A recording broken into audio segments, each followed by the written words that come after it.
काही दिवस बाळामामा यांच्या अध्यक्षतेखाली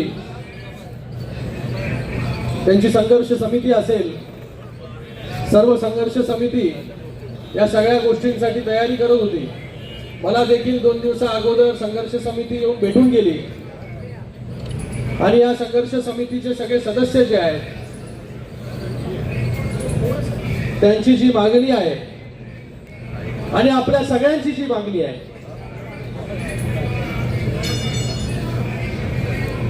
की लोकनेते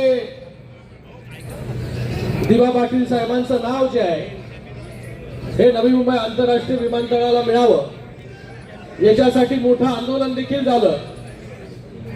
आणि त्या आंदोलनानंतर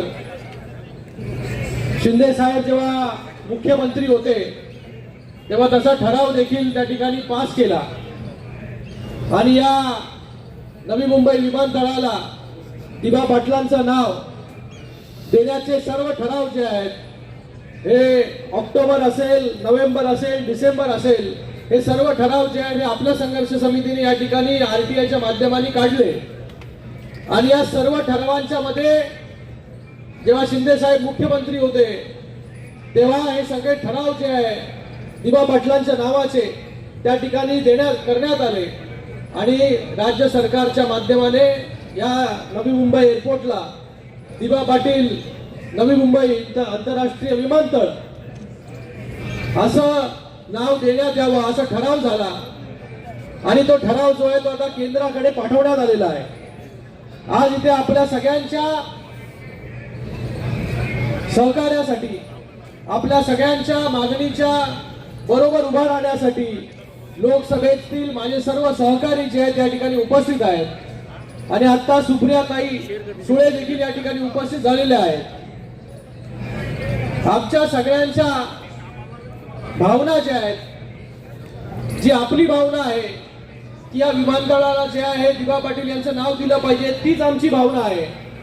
म्हणून 2022 मध्ये देखील तसे ठराव करण्यात आले आणि तसे ठराव जे आहे केंद्राकडे पाठवण्यात आले. केंद्रामध्ये अप्पा बारमेजी असतील यांनी स्वतः जो आहे हा मुद्दा 0 आवरच्या माध्यमाने त्या ठिकाणी मांडण्याचं काम केलं आणि त्याला अनुमोदन देण्याचं काम आम्ही सर्व खासदारांनी या ठिकाणी केलं.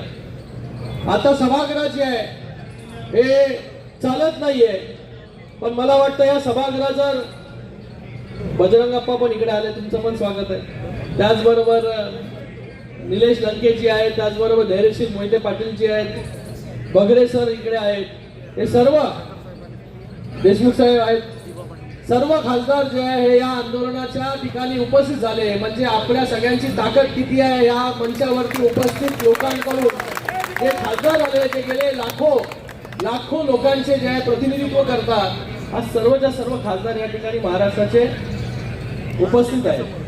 तर मी आपल्या सगळ्यांना एवढंच सांगतो की जेव्हा जेव्हा वेळ मिळेल तेव्हा केंद्राकडे जे आहे ते पाठपुरावा करण्याचं काम जे आहे ते आमच्याकडून होईल.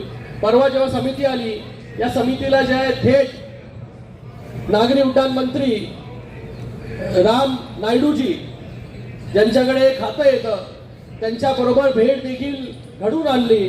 तेव्हा बाळामामा देखील त्या ठिकाणी उपस्थित होते. तेव्हा बाळामामा म्हणाले, त्यांनी आता इथे म्हणत नाही, म्हणजे पक्षभेद जो आहे हा विसरून आपल्या मागणीसाठी जे आहे आपण सगळ्यांनी एकत्र यावं.